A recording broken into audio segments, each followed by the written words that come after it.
There's a type of confidence that makes others look at you with instinctive caution, a presence that's not loud, not showy, but strong enough to silence an entire room. Have you ever seen someone like that? The kind of person who walks into a meeting, says nothing, doesn't try to impress, yet every eye is drawn to them as if they're carrying some invisible gravity. And you know what people usually say about them? Not normal. There's something different about this person. But what most don't understand is this confidence isn't innate. It doesn't come from luck. It's not personality. It comes from an ancient Japanese system once used by samurai to stay resolute even when facing death. A method designed not to make you speak better, but to make others pay attention without you needing to speak at all. They call it building immovable presence, a form of silent confidence that makes words unnecessary. But there's a catch. This system isn't for everyone. It requires you to kill off a part of the weak person you've carried for years, the part that always looks down, always apologizes, always avoids eye contact. And once you understand how it works, your confidence will never go back to what it was. Let's begin. Chapter 1. The Awakening. The story I'm about to tell you happened to a man named Ethan Carter, 32 years old, a data analyst at a large company in New York. On paper, Ethan was smart, hard-working and skilled at his job, but almost no one saw his full potential because Ethan had a problem that was suffocating his life day by day. He lacked confidence to the point where he didn't dare show who he really was. Ethan didn't speak up in meetings, didn't look people in the eye, didn't stand up for what he believed was right. He lived like a shadow, always yielding, always apologizing, always stepping back to avoid trouble. And the worst part was he knew it was destroying him, but he couldn't break free. Every week repeated like a familiar spiral. Monday he'd tell himself, this week I'll be more confident. By Wednesday he'd start avoiding staying silent in meetings, nodding along with others to avoid speaking.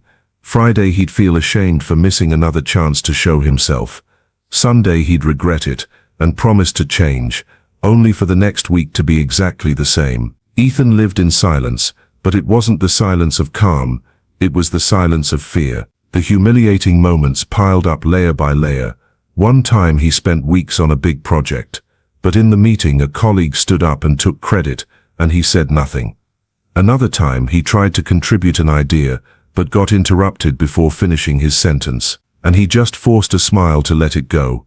On a date, the girl said gently, but enough to crush him, "You're nice, but you're missing something important." But the real rock bottom came on a Monday morning. Ethan was presenting data, the thing he was best at, when his voice started shaking, his hands sweated, his eyes looked down to avoid the expectant stares in the room. His boss put down his pen, looked straight at him, and said clearly enough for everyone to hear, "You look terrified."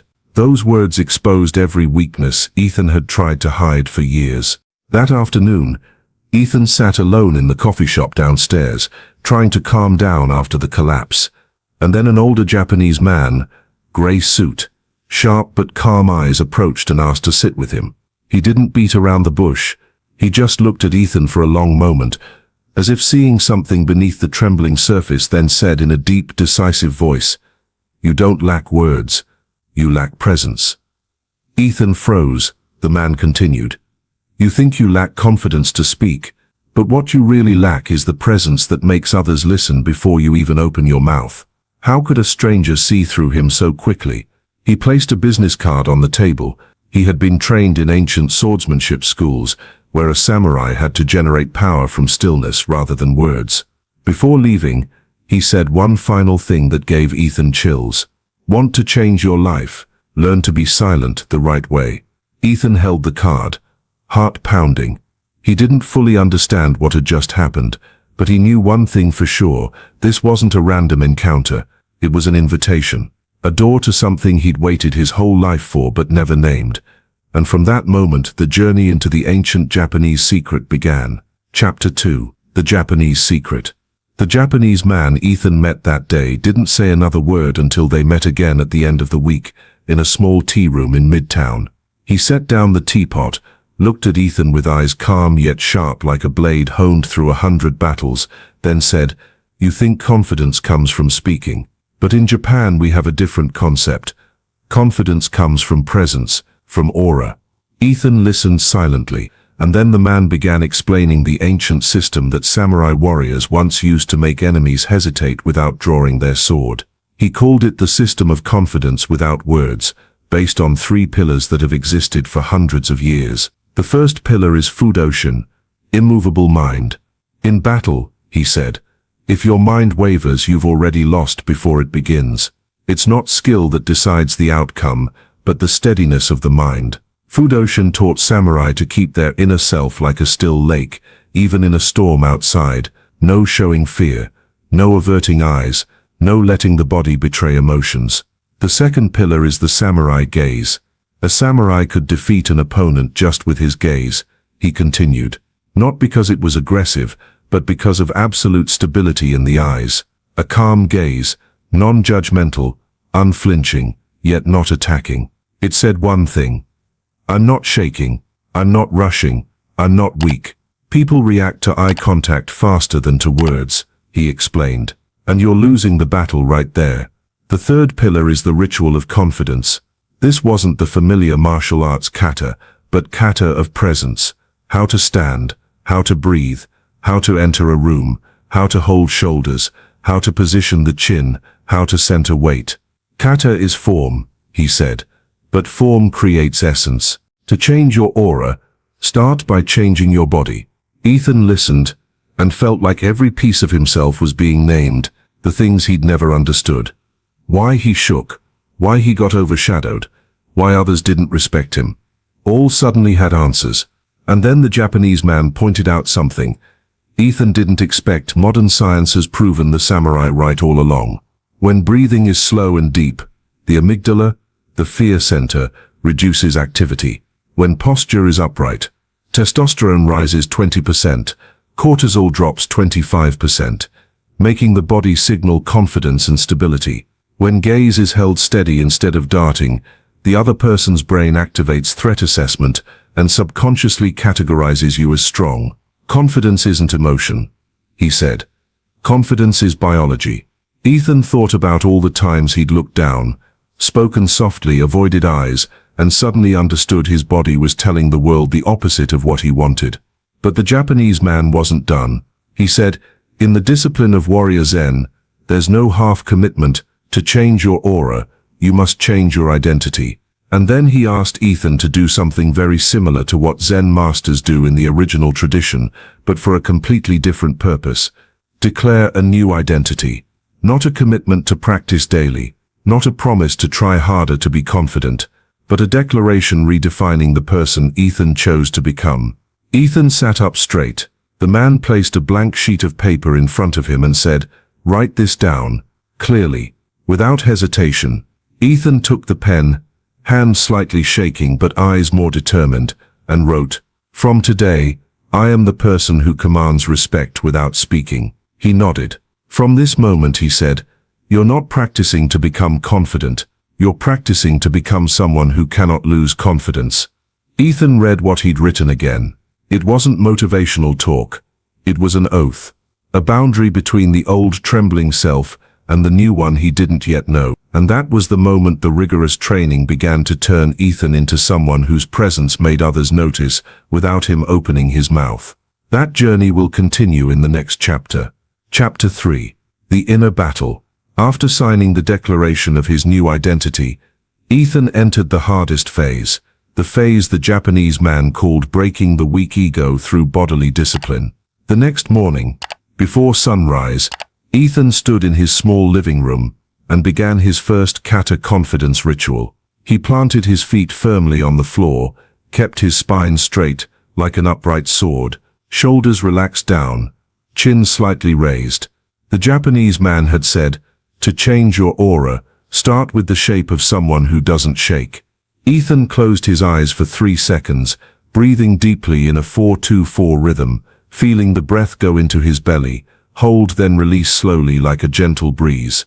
Then he opened his eyes and moved to the hardest part, Metsuke. He had to hold his gaze fixed on one point for 60 seconds. No rapid blinking, no darting eyes seeking safety, no shifting away like his lifelong habit. But by second 10 his hands were already shaking. By second 20, his heart raced as if he were being questioned in the meeting room. And at second 30, a familiar voice echoed in his head. "This is stupid." The weak ego immediately rebelled. "What are you doing? Just staring at a point and thinking it'll make you stronger. Ridiculous." But Ethan remembered the Japanese man's words. Aura doesn't come from words. It comes from resisting your own weak instincts. He continued. The first day felt like torture. The second was worse. The third, he started feeling short of breath even though the exercise was breathing. The early sessions ended with sweaty palms, sore shoulders, racing heart, and the feeling he was pretending to be someone else. The faking strength feeling clung to him all day. But the battle didn't stay in the living room. It followed him to work. In the first meeting after starting practice, Ethan tried holding eye contact when his boss addressed him. Just 2 seconds of direct gaze and his throat went dry. His back stiffened. His brain panicked.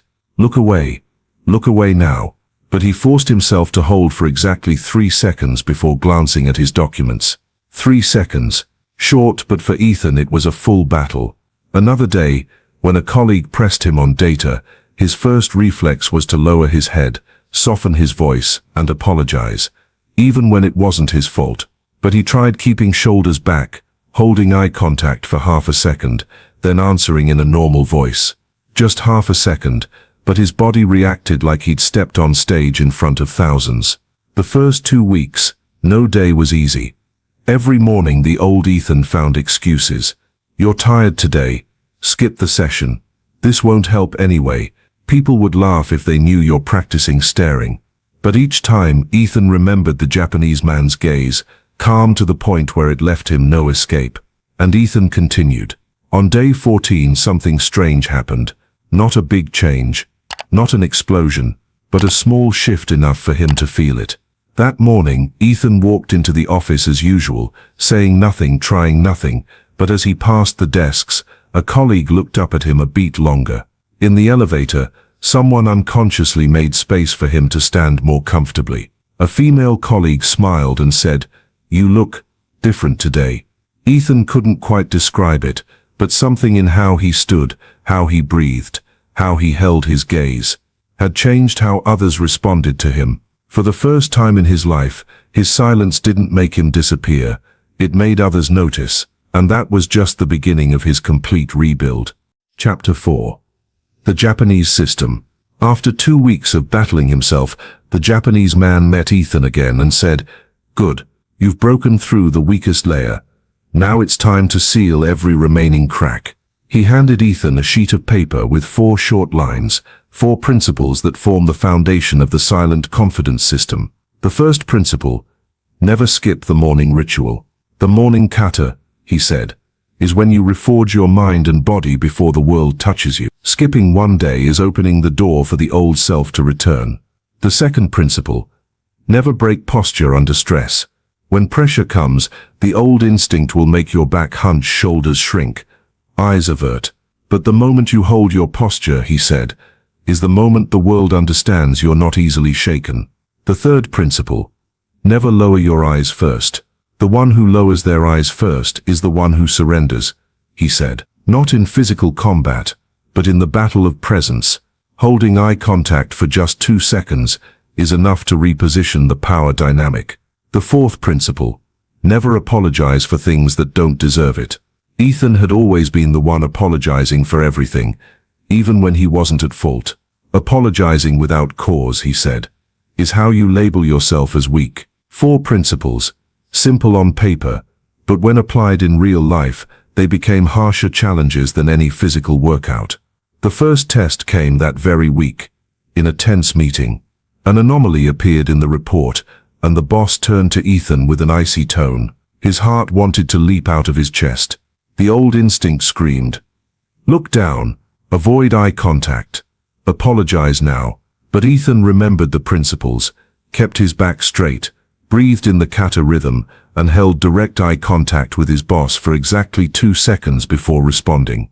Just 2 seconds, but his entire body felt like it was on fire. And then he noticed something strange.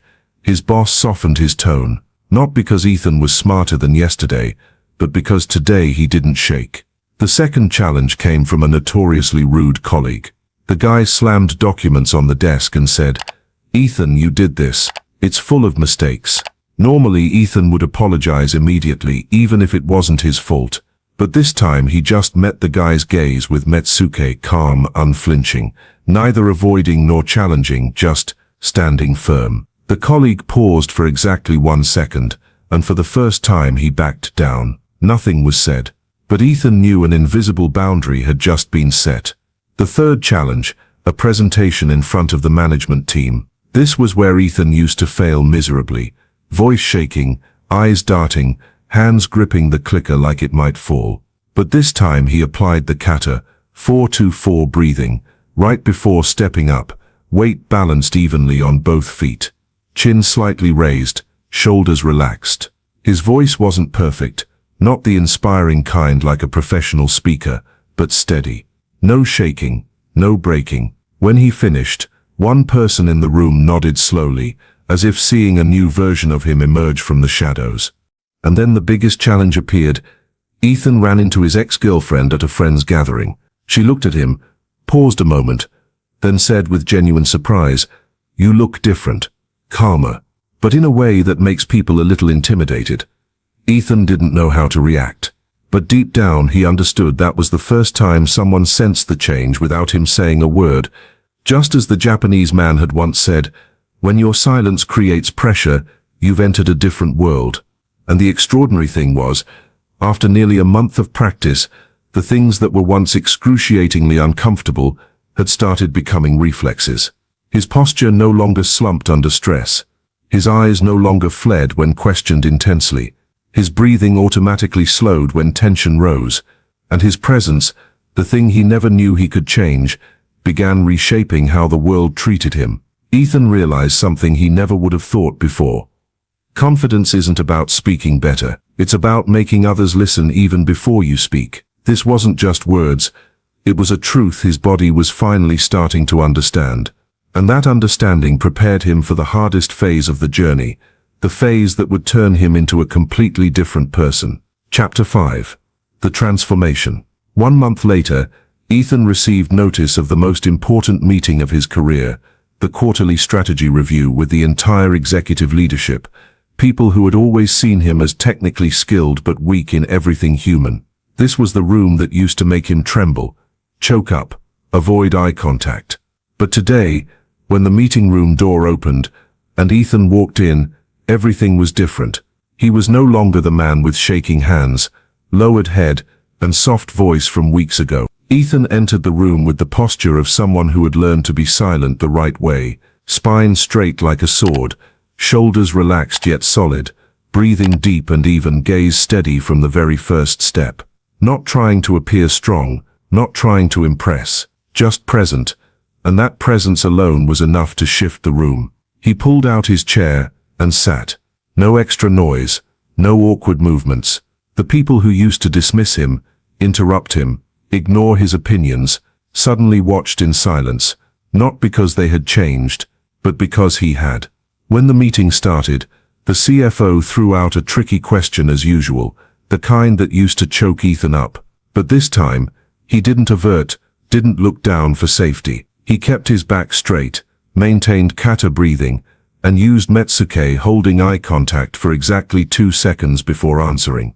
Those 2 seconds weren't long, but enough to reshape the power dynamics in the room. His voice was deeper than before, slower, fewer words but each one landing with weight that cut through the meeting's noise. He didn't speak at length, didn't over-explain, didn't fear the silence between sentences. Instead, he let silence work for him. He no longer felt the need to prove anything. And that intentional stillness made everyone listen to him more than ever. Another executive tried to apply pressure by rapid-fire questioning, but each time Ethan met it with Fudoshin, immovable mind. Not a single part of his body contracted, no furrowed brow, no rapid blinking, no defensive rise in voice. He breathed 4-2-4, automatically, precisely. It was no longer practice. It had become instinct. And the strange thing happened. The executive himself started to waver. The one trying to apply pressure was the one who lost rhythm. At the end of the meeting, Ethan wrapped up his presentation, not a perfect pitch, but the steadiest one of his life. And then before everyone left, the CEO leaned back in his chair, looked at him for a moment and said, "You don't say much, but everyone feels your weight." That wasn't praise. It was the raw truth about the new man sitting there. As Ethan walked out of the room, he felt the wave of reactions from all sides. Some people looked at him with unease. His calm made them uncomfortable, as if they were facing a mirror reflecting their own lack of steadiness. Others felt threatened, as if they'd just lost a position they thought they owned. But a few, though rare, looked at him with genuine respect. Not because he'd become someone grandiose, but because he'd become someone fully embodied, no longer pulled around by fear like before. That evening, Ethan returned to the small tea room where it all began. The Japanese man looked at him with no surprise at all, as if he'd known from the start this day would come. Ethan told him about the meeting, about the shift in how people saw him. The man nodded slowly and said the words Ethan would remember for life. "When your silence forces others to adjust, you've truly changed." Ethan wanted to ask more, but the man continued. "The silent confidence system isn't just the 3 pillars you thought. It's 6 layers interwoven." He raised his hand, counting on his fingers. Immovable mind, gaze. Ritual of presence, never breaking aura even for a beat. Predetermined responses under stress. The new identity you declared. Ethan was silent. The man went on. "A confident person can stumble in an unexpected situation, but a person with aura cannot, because they've already decided who they will be in every circumstance." Those words sent a chill through Ethan. He recalled every moment in the meeting, how he didn't rush to answer, didn't apologize needlessly, let silence lead the way.